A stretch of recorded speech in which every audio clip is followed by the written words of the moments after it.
Bismillahirrahmanirrahim. Dear students, Assalamu alaikum. Today we will learn the assumptions of the simple linear regression model. First step is develop a model to show the variables are related and used to predict. For example, predict sales for a given level of advertising. Advertisement में जितना आप खर्च करेंगे आपकी sales पर उतना ही ज़्यादा फ़र्क पड़ेगा.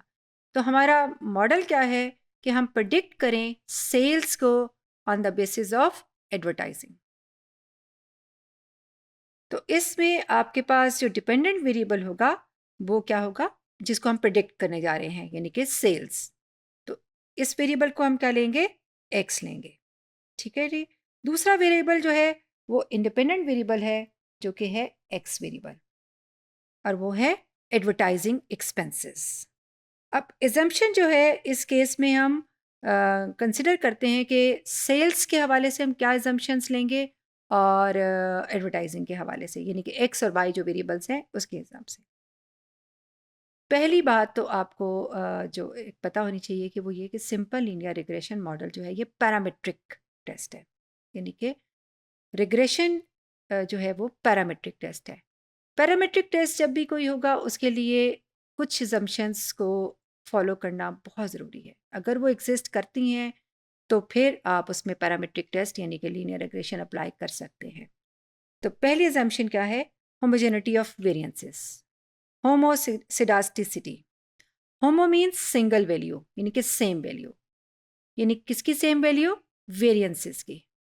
आपका जो एरर टर्म है एप्सिलॉन, उसकी एक डिस्ट्रीब्यूशन होती है और उस डिस्ट्रीब्यूशन का एक वेरिएंस होता है. उस वेरिएंस को कहते हैं सिग्मा स्क्वायर. आपका सिग्मा स्क्वायर सेम होना चाहिए for every pair of regression. यानी आपके पास जो डेटा गिवन है वो एक्स और वाई का गिवन है. अब आपके पास x1 y1 एक पेयर है. इसके लिए आपके पास जो वेरिएंस आ रहा है वो भी सिग्मा स्क्वायर होना चाहिए. दूसरा पेयर है x2, उसके पैरेलल आप y2 ऑब्जर्व करेंगे. इसका जो वेरिएंस आएगा जिस डिस्ट्रीब्यूशन से इसको हम फाइंड आउट कर रहे हैं, ठीक है, उस डिस्ट्रीब्यूशन से उसका वेरिएंस क्या होना चाहिए, सिग्मा स्क्वायर. इस तरह से कि आखिरी जो आपके पास पेयर आ रहा है xn yn, इस जो पेयर का जहाँ से हमने इसको सैंपल को लिया है उस पॉपुलेशन का जो वेरिएंस है वो भी क्या होना चाहिए, सिग्मा स्क्वायर. यानी all variances should be constant. ठीक है. तो पहली तो ये इसकी एजम्पशन है. दूसरी एजम्पशन है इंडिपेंडेंस ऑफ ऑब्जर्वेशन, यानी कि हर वैल्यू दूसरी पिछली वैल्यू पे जो एग्जिस्ट कर चुकी है उस पर डिपेंड ना कर रही हो. उसका रिजल्ट इंडिपेंडेंट आया है, अगले रिजल्ट इंडिपेंडेंट है. यानी एडवर्टाइजिंग का आप कर रहे हो उससे सेल पे जो फ़र्क पड़ रहा है दूसरी की सेल पर उससे फ़र्क नहीं पड़ना चाहिए. उसकी एडवर्टाइजिंग उसको इफेक्ट करे, पहले वाले की एडवर्टाइजिंग उसको इफेक्ट करे, एक दूसरे को इफेक्ट नहीं करने चाहिए. तो ये है इंडिपेंडेंस ऑफ ऑब्जर्वेशंस. ठीक है जी. और इसके लिए जो सैम्पलिंग मेथड्स हैं और जो रिलेशनशिप हम स्टडी करते हैं उस सब में जो ऑब्जर्वेशंस हैं वो सब इंडिपेंडेंट होनी चाहिए. और very very important, the data follows normal distribution. अगर एरर टर्म आपकी नॉर्मल होंगी तो आपकी जो वाई की डिस्ट्रीब्यूशन है वो भी नॉर्मल होगी. यानी कि डिपेंडेंट वेरिएबल की जो डिस्ट्रीब्यूशन है वो एरर टर्म पे डिपेंड कर रही है. तो एरर अगर नॉर्मली डिस्ट्रीब्यूटेड होंगे तो फिर आपकी जो वाई की डिस्ट्रीब्यूशन है या ऑब्जर्व डेटा की जो डिस्ट्रीब्यूशन है वो भी नॉर्मल को फॉलो करेगी.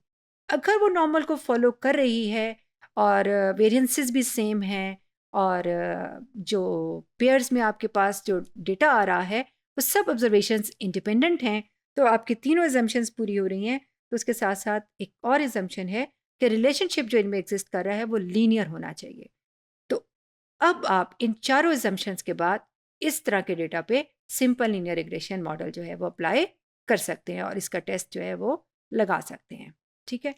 और अगर आपके पास इसमें से जो दो मेजर एजम्पशंस हैं जिसमें नॉर्मलिटी की एजम्पशन है और होमोसिडास्टिसिटी की एजम्पशन है, अगर ये दोनों फुलफिल नहीं हो रही हैं तो फिर आप ये टेस्ट अप्लाई नहीं करेंगे जो कि पैरामीट्रिक टेस्ट है, बल्कि आप जाएंगे नॉन पैरामीट्रिक टेस्ट की तरफ. और नॉन पैरामीट्रिक टेस्ट जो है वो स्पीयरमैन्स रैंक टेस्ट है, वो अप्लाई होगा.